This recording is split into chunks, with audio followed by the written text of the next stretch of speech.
২০২৪-২৫ অর্থবছরে স্বল্প আয়ের মানুষের জন্য ৪,০৩২টি আবাসিক ফ্ল্যাট নির্মাণের সিদ্ধান্ত নিয়েছে সরকার।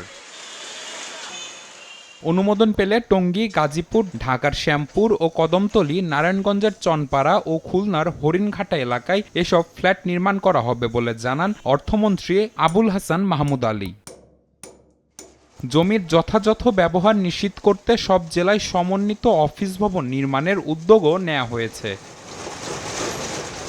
১৯৯৭ সাল থেকে আশ্রয়ন ও গুচ্ছগ্রামের মতো প্রকল্পের আওতায় ৫,৭৮,৩১২টি ভূমিহীন ও গৃহহীন পরিবারের পুনর্বাসনের ব্যবস্থা করা হয়েছে।